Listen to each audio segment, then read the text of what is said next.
você é um defensor dos animais, está sempre preocupado com o bem-estar desses seres vivos, o Conexão OAB de hoje vai ser do seu interesse. O advogado Paulo Furquim, que é especialista em direito processual civil, vai falar com a gente hoje sobre proteção aos animais e o que a legislação brasileira fala desse assunto. Seja bem-vindo, Paulo. Obrigada por vir aqui. Obrigado, Carol. Gostaria de agradecer o convite. É um prazer estar aqui e esclarecer um pouco a população. Esse assunto que é de extrema importância para a nossa população, para a sociedade, no que se refere aos cuidados aos animais, ao combate aos maus tratos a esses animais. Obrigado. Primeiro, muita gente acha que a preocupação com a proteção aos animais é uma coisa recente, mas na verdade em 1934 já havia um decreto do presidente Getúlio Vargas que listava e previa punições a quem maltratasse animais.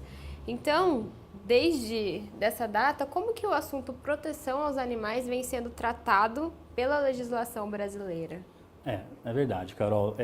Desde 1934 já vem, a legislação brasileira já vem se preocupando com a questão referente aos animais, né? Getúlio Vargas, à época, presidente do Brasil, expediu esse decreto, né, o 24.645, onde esse decreto listava as ações que eram consideradas maus tratos, né? Desde então, a partir desse decreto, a legislação brasileira vem dando mais ênfase para a apuração de casos de maus tratos, criando leis federais, criando leis estaduais e municipais para defender os animais. E hoje, qual que é a lei que mais regulamenta esse assunto da proteção aos animais? Hoje a lei que regulamenta essa questão dos animais, dos maus tratos, é a Lei 9.605 de 98, então sancionada pelo presidente Fernando Henrique Cardoso, que é a lei dos crimes ambientais. Tá? Então, a partir dessa lei, as pessoas que cometerem atos considerados maus tratos aos animais sofrerão punições. Tá? Mais para frente um pouquinho nós vamos falar sobre essa lei.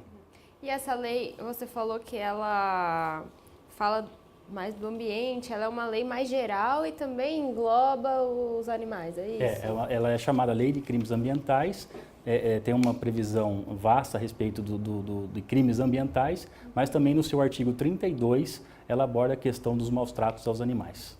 E eles diferenciam os animais domésticos dos animais silvestres, por exemplo? Sim, existe essa previsão dos animais domésticos e silvestres. A questão dos animais silvestres e as punições com relação a comércio desses animais está previsto no artigo 29 dessa lei, tá? Com penas também que serão abordadas no decorrer da entrevista. Então é bem detalhado. Isso é bem detalhado. E segundo essa legislação, o que é considerado maus tratos? Maus tratos é toda ação do ser humano que cause dor e sofrimento ao animal, né?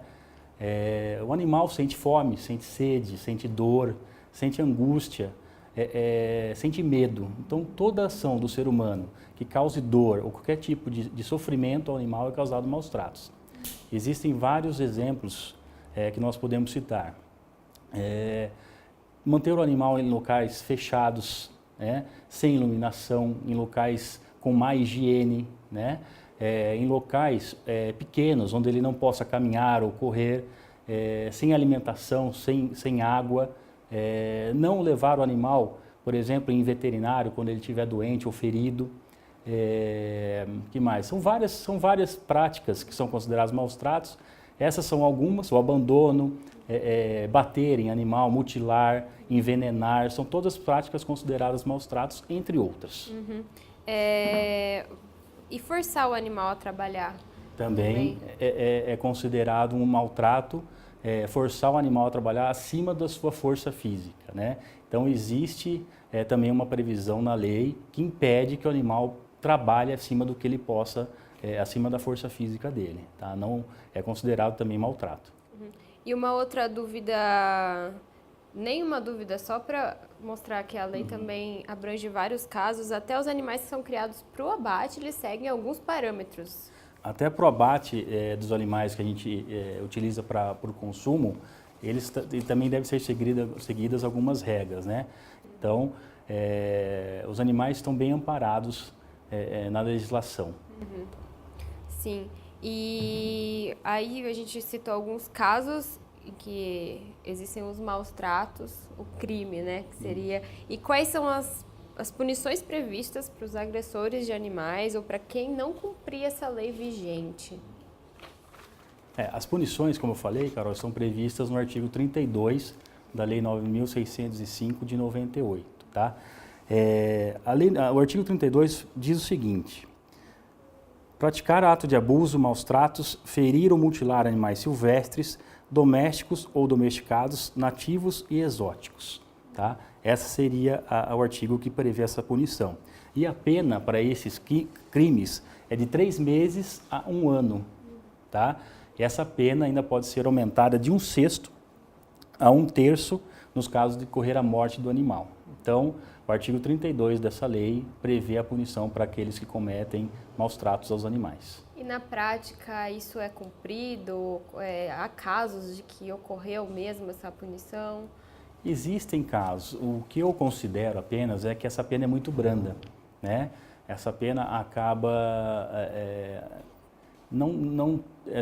as pessoas não se importam muito com essa punição, porque na maior parte das vezes, mesmo que ocorra apuração dos maus tratos, a pessoa é encaminhada, por exemplo, a responder um processo e acaba pagando uma cesta básica no valor de um salário mínimo, ou pagando uma multa, ou prestando algum serviço... Penas alternativas. Penas alternativas previstas na Lei 9.099 de 95. Né? Então, a pena é muito branda para esse. Eu acho até, na minha opinião, que essa pena deveria ser maior para esse tipo de crime. Para ocorrer menos. Para não ocorrer, né? Na verdade, a gente tentar fazer com que não ocorra mais esse tipo de crime, né? Contra os animais. Certo. A pena tem que ser elevada para que isso não ocorra mais. E, na sua visão, existe alguma dificuldade? Qual que seriam as barreiras atualmente para essas leis serem cumpridas, até para conscientização das pessoas de que isso é crime, né? Bom, é importante as pessoas saberem, né, terem a consciência de que o cometimento de maus tratos aos animais é um crime previsto em lei, né, e penalizado, né, com a pena de detenção de 3 meses a 1 ano. As pessoas, no nosso mundo atual, não podemos admitir mais crueldade contra os animais, né? Não pode fazer parte do nosso consentimento. Então, como que a gente faz essa conscientização? Com a ajuda do poder público, né? De que forma? O poder público também tem o papel de fiscalizar e de adotar medidas para que não ocorram esses maus tratos, estabelecendo programas de conscientização, programas de adoção, de controle populacional de animais domésticos. Então, dessa forma, as pessoas têm que se conscientizar que maus tratos hoje não pode ser tratado como uma coisa normal. Tem que ser crime e deve ser punido. Sim. Você até entrou um pouco na minha próxima pergunta, que a Constituição Federal, no artigo 225, diz que cabe ao poder público proteger a fauna e a flora, inclusive vedando em forma de lei práticas que submetam os animais à crueldade. Então, trazendo mais para a realidade municipal de Botucatu, o que cabe ao poder público em relação à proteção aos animais? Como eu falei, na verdade acho que a resposta até porque o poder público municipal também tem que ajudar e combater a prática dos maus tratos, né? Dessa forma que eu falei, conscientizar a população, estabelecer programas de adoção de animais, de controle populacionais de animais domésticos. E até os animais de rua entram nisso, né? Sim, os animais de rua entram nessa parte da prefeitura, né, do município, fazer esses programas de controle populacional dos animais domésticos, através de campanhas de castração, impedindo que esses animais fiquem abandonados nas ruas e sofram maus tratos, né? Essa seria uma saída importante e que o município poderia ajudar. Uhum. E mesmo com esse papel do poder público, no fim, as ONGs também acabam exercendo uma função importante na defesa dos animais. Como que você vê essa atuação, o engajamento do terceiro setor, que é bastante forte nesse tema? As ONGs têm um papel, na minha opinião, importantíssimo, né, na proteção aos animais e no combate aos maus tratos, né? São formadas por pessoas de atitude, que têm muito amor à causa, né? A principal função dessas ONGs é divulgar e fiscalizar o cumprimento das leis que protegem os animais, né? Então, na minha opinião, essas ONGs, se não fossem essas ONGs, os animais estariam numa situação muito pior, principalmente aqui na cidade de Botucatu, que a gente vê que elas são muito atuantes, né, no que fazem. Então, gostaria até de parabenizar essas ONGs aqui em Botucatu, porque a gente vê pelas redes sociais que elas exercem um importante papel nessa questão. E exercem também um importante papel na questão da adoção desses animais que são abandonados pelos donos.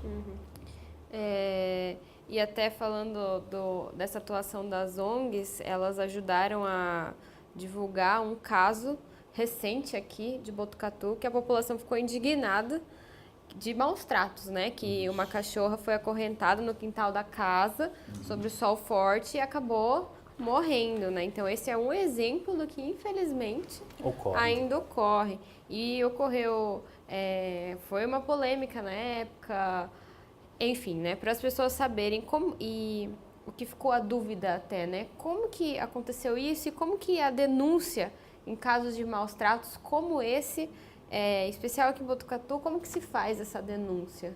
O que precisa, onde vai? Realmente esse caso foi muito polêmico, né? Repercutiu muito nas redes sociais e eu não sei te falar como é que está esse caso atualmente, mas o importante é que as denúncias ocorram, né? O principal meio de combater os maus tratos aos animais é através de denúncias, né? As denúncias sempre têm que ser feitas por quem presencia esses maus tratos. Então, qualquer pessoa que presenciar maus tratos a algum animal, algum animal, deve denunciar. Como que se faz essa denúncia, Carol? A pessoa que presenciar deve ir até a delegacia e procurar a autoridade policial para narrar os fatos, né? E denunciar realmente. Será lavrado um boletim de ocorrência ou um termo circunstanciado pela autoridade policial e, nesse caso, é bom, quando é prudente, que você, quando for à delegacia, já esteja munido de provas, né? Provas são essas, fotografias, vídeos, se você conseguir fazer, e testemunhas também, né? A autoridade policial, a partir de então, apurará os fatos, né?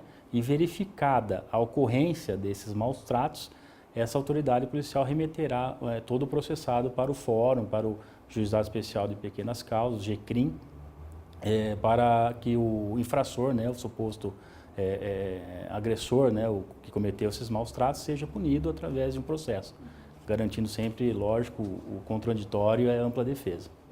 E o que ficou uma dúvida também e se não dá tempo de ir até a polícia, o que a pessoa pode fazer? Ela pode intervir para não acontecer algo pior?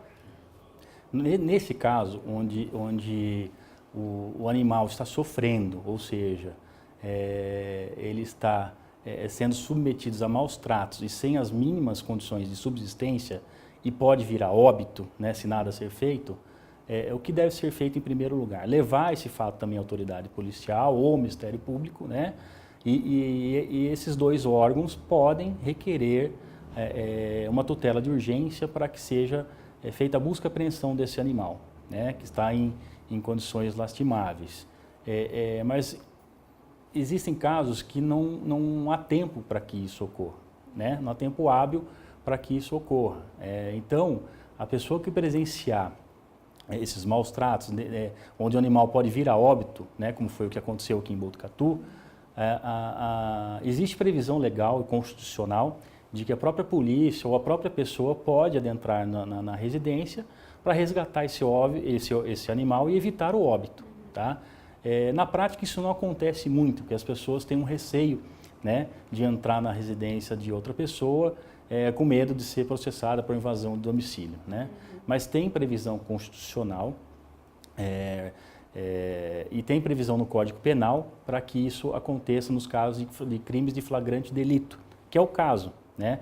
O animal que é deixado em uma residência sem água, sem comida, desprotegido do calor, da chuva, do sol, e com risco de vir a óbito, é um crime de flagrante delito. Então, nesses casos, a lei permite que a pessoa, a própria polícia, adentre na residência para resgatar esse animal. É lógico que tudo deve ser feito com muito cuidado, com muita cautela, né? Para que não aconteça nada de errado para essa pessoa. Né? Sempre fotografar, sempre filmar e sempre estar com 2 testemunhas no mínimo para provar, né, quando for entrar, para registrar todo o acontecido. Sim. E outro caso que às vezes ocorre principalmente entre vizinhos, nos bairros, assim, tem como denunciar antes de ocorrer o maltrato? Às vezes é aquela coisa de o vizinho ameaçar o gato, ameaçar o cachorro, fica na ameaça. Isso, que às vezes ainda ocorre. É importante saber que nesses casos a ameaça é um crime, né? É um crime previsto no Código Penal, no artigo 147. Então, quando ocorrer esse tipo de ameaça de algum vizinho, ou vou envenenar seu cachorro, seu gato, vá até a autoridade policial, comunique os fatos e faça esse boletim de ocorrência de ameaça. Tá? Esse é o melhor caminho, tá? Para prevenir. Tá certo. Obrigada pelos esclarecimentos. E eu acho que para terminar, vale deixar um recado para as pessoas sobre a posse responsável, sobre a conscientização do respeito aos animais, e para lembrar que isso é uma lei, né? É crime fazer e está previsto por lei e não só pelo respeito, né? E tudo mais. É verdade, Carol. Nós, que nem eu falei antes, nós não podemos permitir hoje mais a crueldade contra os animais, né? E as pessoas que cometem esse tipo de crime têm que ser punidas, né? Têm que ser punidas. Como eu falei antes, o animal sente dor, sente fome, sente medo. Então, não podemos permitir que esses maus tratos continuem acontecendo, principalmente aqui na cidade de Botucatu, né? Nós temos que unir juntamente com as ONGs, com o poder público, né? E tentar evitar de toda forma e divulgar que é crime, né? É crime para ver se essas pessoas elas não se sentem punidas, elas não acreditam que é crime. Infelizmente existe ainda essa mentalidade. Então o correto seria divulgar amplamente que maus tratos é crime e para que pelo menos a gente tente diminuir a ocorrência desses maus tratos, né? Bom, para finalizar, existe uma frase que foi dita pelo Leonardo da Vinci que fala o seguinte: chegará o dia que o homem conhecerá o íntimo dos animais. Nesse dia, o crime cometido contra um animal será um crime contra a própria humanidade. Então, essa frase é perfeita para encerrar a entrevista. Uma vida é uma vida, né? Uma vida é uma vida, não importa se é humana ou se é animal. Então, temos que nos conscientizar de que os animais têm vida, têm dor, têm fome, então nós temos que protegê-los. Muito obrigada. Esse vídeo também está no YouTube, e se você está assistindo pela internet, na nossa playlist, nos nossos vídeos, também tem um vídeo sobre adoção de animais com algumas ONGs aqui da cidade, se você quiser saber mais sobre o assunto. Obrigada por assistir a TV Câmara Botucatu e até a próxima.